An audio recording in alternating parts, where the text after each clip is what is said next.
परभणी जिल्ह्यात बालविवाहाचं प्रमाण तुलनेनं अधिक असल्याचं दिसून आलंय। गरिबी, शिक्षणाचा अभाव आणि ऊसतोड कामगारांचं स्थलांतर ही त्यामागची प्रमुख कारणं मानली जातात। या पार्श्वभूमीवर बालविवाह प्रतिबंधासाठी जनजागृती करण्याच्या उद्देशानं महिला आणि बालकल्याण विभागाच्या वतीनं शुभमंगल थोडं सावधान या लघुचित्रपटाची निर्मिती करण्यात आली। हा लघुचित्रपट जिल्ह्यातील विविध शाळा, महाविद्यालय तसंच ग्रामीण भागात दाखवण्यात येणार आहेत। नागरिकांमध्ये जागरूकता निर्माण करण्याचा प्रयत्न केला जाणार आहे।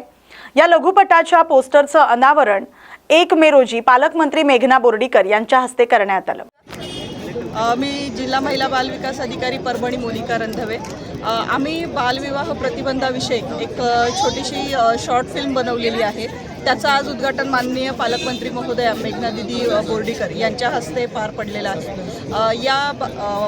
ही जी फिल्म बनवलेली आहे ती फिल्म आम्ही येत्या महिन्यामध्ये सर्व शाळा, कॉलेज आणि इतर शैक्षणिक संस्था इथे तरुण वर्गातल्या विद्यार्थी मित्रांना दाखवणार आहोत आणि बालविवाहाला विरोध करणारा एक तरुण वर्ग निर्माण करणं हा आमचा याच्या मागचा प्रमुख उद्देश आहे। आणि परभणी जिल्हा जो बालविवाहामध्ये प्रथम आहे अशी जी कुप्रसिद्धी मिळालेली आहे ती पूर्णतः पुसून काढण्यासाठी जिल्हा महिला बाल विकास अधिकारी कार्यालय आणि त्यांची सर्व टीम सज्ज आहे। धन्यवाद।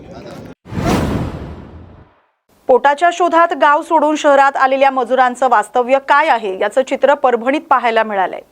परभणी शहरातील शनिवार बाजार परिसरात दररोज मजुरांचा अनौपचारिक बाजार भरताना दिसतोय। कामाच्या शोधात सकाळी 7 वाजल्यापासून शेकडो मजूर इथं जमा होतात। गावामधील रोजगाराच्या संधी कमी होणं, यांत्रिकीकरणाचा वाढता प्रभाव आणि ऊसतोड कामगारांचं स्थलांतर या कारणांमुळे अनेक मजूर शहराकडे वळलेत। मात्र शहरातही त्यांना नियमित काम मिळत नसल्यानं त्यांची परिस्थिती कठीण बनली आहे।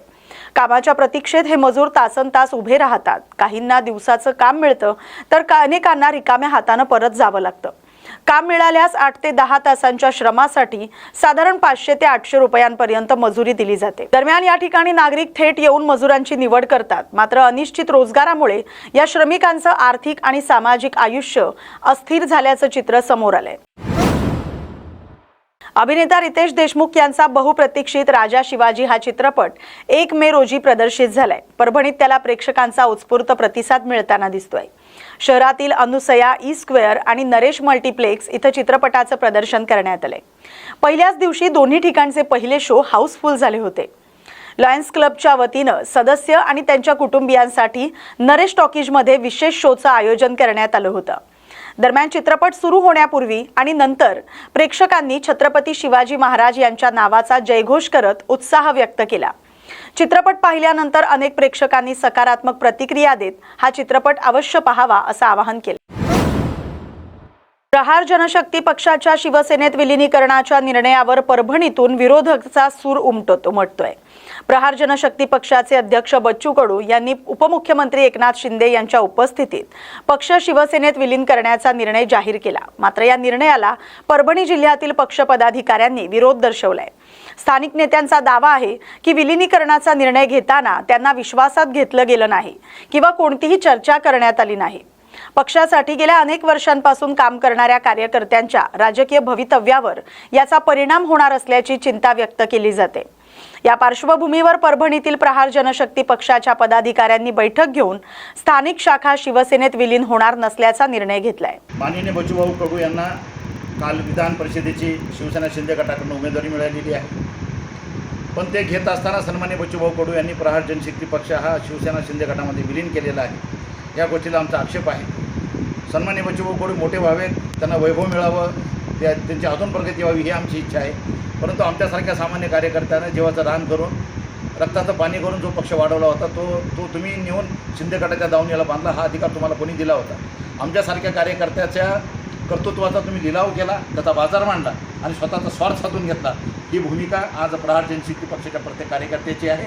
आज आम्ही परभणी जिल्ह्याची जी 11 जणांची कोर कमिटी आहे त्या कोर कमिटीची बैठक घेतलेली आहे। ह्या बैठकीमध्ये असं ठरलं आहे की कुठल्याही परिस्थितीमध्ये आपण सन्माननीय बच्चूभाऊच्या पाठीमागं स्वतःची फरफट करून घ्यायची आणि शिंदे गटामध्ये जायचं नाही।